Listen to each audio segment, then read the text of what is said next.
Israël Lévy, bonjour. Boker Tov, Israël Lévy, Boker Tov, vous m'entendez? Oui, oui. Voilà, Boker Tov, voilà. Nous sommes en direct sur Studio Kalita. Je rappelais que vous étiez vous êtes le président de la communauté de Siach Israël, cette communauté dont la synagogue a été profanée hier avec ces images que tout le monde a vues. Je peux dire, je pense que des milliers et des milliers de personnes ont vu ces images de Sifrei Torah qui ont été jetées à terre.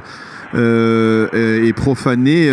Vous êtes donc le président de cette communauté, de cette synagogue dans laquelle vous abritez, il faut le souligner également, le Beth Sandler, à la mémoire du Rav Yonatan Sandler et de ses enfants, Arié Gabriel et de Myriam Monsonego. Alors, tout d'abord, racontez-nous comment vous avez vécu cette journée d'hier, comment vous avez appris et découvert ce qui s'était passé, cette profanation, ces Sifrei Torah à terre. Comment vous avez vécu tout cela? Alors, j'ai reçu un coup de fil, je me suis levé comme d'habitude, on devait faire la tefila à 7h, comme d'habitude, je reçois un coup de fil à 7h, il y a eu un cambriolage au Taknesset, viens vite. Je suis arrivé à 7h02, et là je vois que c'est pas vraiment un cambriolage, mais c'est une situation atroce. Je vois tous les Sifrei Torah qui sont par terre, je vois ils ont enlevé les meilim, ils ont mis les meilim et les chagorot, ils ont du Sefer Torah, ils les ont enlevés, ils les ont mis de côté, et ils ont versé même de la javel sur les Sifrei Torah. C'était vraiment très très dur de voir cette image. Ces images. Alors qu'est-ce que vous avez fait est-ce que la police était déjà là lorsque vous êtes arrivé? Non, on les a appelés. On les a tout de suite appelés. Ils sont arrivés très vite, vers 7h15, 7h20, ils étaient déjà là environ. Oui. Et à ce moment-là, ils ont dit à tout le monde de sortir, et ils ont fermé le chétar, et ils ont commencé à faire les hakerot. Je voulais souligner ici que tout le travail qui a été fait par la police à Mach, un travail exceptionnel. Ils sont venus plusieurs tzvatim, une après l'autre, et ils veulent absolument, ils sont restés jusqu'à presque une heure à l'intérieur. Ils ont fait des hakerot et ils ont essayé à faire un travail d'exception. Et ils vous ont autorisé à ramasser, à soulever les Sifrei Torah qui étaient à terre. Comment ça s'est passé, ça? Alors, que les Sifrei Torah, on les a mis à terre. On pouvait pas les fermer encore parce qu'ils devaient prendre les empreintes, ils devaient regarder qu'est-ce qui se passe dans les Sifrei Torah. On a pu les fermer et les laisser sécher que à partir de une heure environ, une heure et quart, quand ils sont partis. On les a rien ramassés de par terre, on les a mis sur un banc. Sur des bancs. Ils vous ont autorisé à aller pour. Oui. Ok. Alors tout d'abord, vous-même, tout simplement en tant que juif, en tant que juif israélien, que personne qui est responsable de cette synagogue, comment vous avez ressenti tout cela? Comment vous avez vécu tout cela, vous et vos amis, ceux qui sont impliqués dans la gestion de cette communauté? Je dis franchement, c'était très dur. C'était très dur. Il y a eu les gens, ils n'arrivaient même pas à parler après, tellement qu'ils étaient choqués. C'était très dur parce que jamais on n'a pu imaginer, je dis franchement, qu'il peut se passer une chose pareille en Eretz Israël, surtout à Yerushalayim, vous voyez. Mm-hmm. Donc ça a été très très dur. Alors, on est 24 heures après ce qui s'est produit. Est-ce que vous avez des informations sur l'enquête de la police? Vous m'aviez dit hier soir que vous aviez été convoqué par les enquêteurs de la police. Quelles sont leurs pistes? Ils ont la vérité par eux. J'ai entendu par Tikchoret qu'ils ont arrêté 3 Arabes et que ils sont en Hakirot.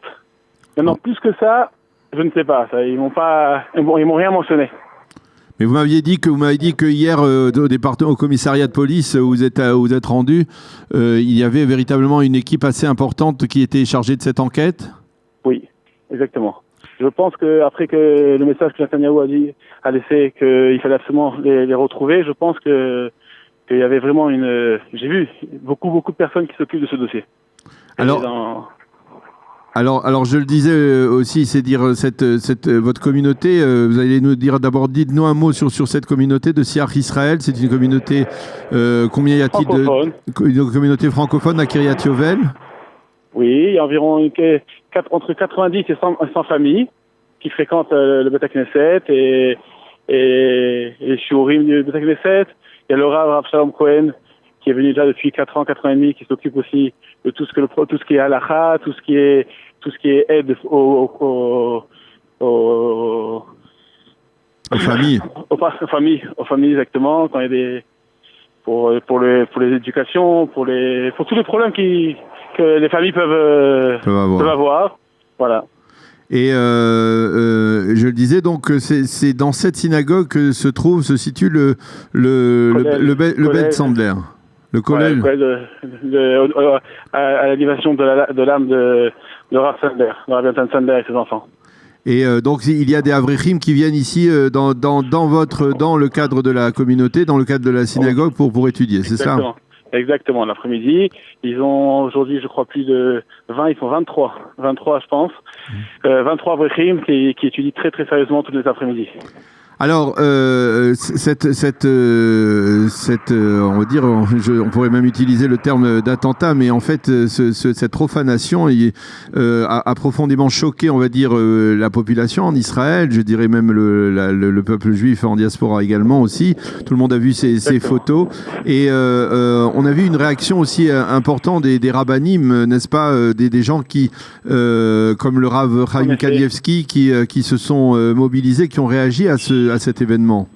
En effet, il a été très très choqué. Il a demandé au rabbinim au Rav Shalom Cohen, à l'autre Rav du Ezor, qui est Rav Ashkenaz, Rav Wiener, de venir le voir.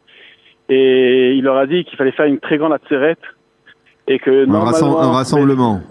Un rassemblement, exactement. Et que normalement, même lui, malgré son âge avancé, il a plus de 95 ans, il viendrait. Il viendrait. Et donc, quand est-ce que se déroulera ce rassemblement? J'attends. C'était hier soir, j'avais pas encore une date. Normalement, il parle soit de jeudi soir, soit de Motzei Shabbat. Mais pour l'instant, je n'ai pas encore les pratim. Soit demain soir, soit Motzei Shabbat.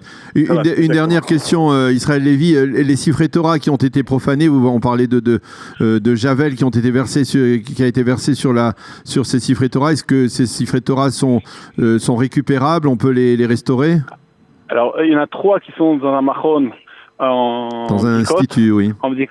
Un institut en Bdikot, et il est vérifié. Et on attend la réponse. On n'a pas reçu jusqu'à ce matin, on n'a pas encore reçu de réponse. Oui. C'est-à-dire ils ont été sérieusement endommagés. Ouais. Sérieusement, ça dépend de quel sifrei Torah, mais j'ai remarqué qu'il y a quelques sifrei Torah, qu'il y a des lettres qui sont effacées. Bon, on va laisser le machon pour voir. C'est leur travail. Ils savent exactement qu'est-ce qui est possède le sifrei Torah et qu'est-ce qui le rend cacher. Eh bien, Israël Lévy, merci beaucoup d'avoir accepté de témoigner ce matin. Je voudrais rien laisser un petit message que j'étais vraiment très très impressionné par la redoute et par le sentiment que tout le monde a d'avoir reçu hier, en fait, des centaines de téléphones de partout. J'ai été vraiment impressionné de tout le monde. C'est-à-dire effectivement, vous me le disiez hier déjà, vous avez reçu de nombreux coups de téléphone, de nombreux signes de solidarité qui viennent de toutes les franges de la population, que ce soit des gens religieux ou non religieux. Non religieux, tout le monde. Il y a eu déjà hier à 5h30 un mouvement non religieux qui a voulu être mis d'ailleurs avec nous. Se solidariser. Avec nous, ils ont fait un rassemblement à côté du Beth Knesset. À 7h, les rabbanim arachim de Yerushalayim, Rav Amar et Rav Steren, ils sont venus au Beth Knesset et ils ont voulu faire arvit avec nous. Et à part ça, rien qu'hier, il y a 3 personnes qui ont appelé pour donner un Sefer Torah. Comme ça leur a choqué ce qui s'est passé, il faut donner un Sefer Torah à la communauté. Donc beaucoup de manifestations de solidarité et de soutien. Exactement. Aujourd'hui, je suis plusieurs écoles qui doivent venir, dans les quartiers qui doivent venir pour venir voir, pour être solidaires, pour montrer leur peine et leur peine. Voilà. Et voilà, il fallait voir qu'après que les policiers sont partis, il fallait voir, il y a tous les voisins, plusieurs personnes qui sont venus laver, nettoyer. Vous voyez des jeunes, vous voyez des moins jeunes, vous voyez des hommes, vous voyez des femmes, vous voyez C'était impressionnant. C'était impressionnant. C'était très important de le souligner également. Merci encore. Merci beaucoup Israël Lévy d'avoir témoigné ce matin sur Studio Qualita et on espère que cette journée sera plus calme que celle d'hier. Merci beaucoup. Merci beaucoup.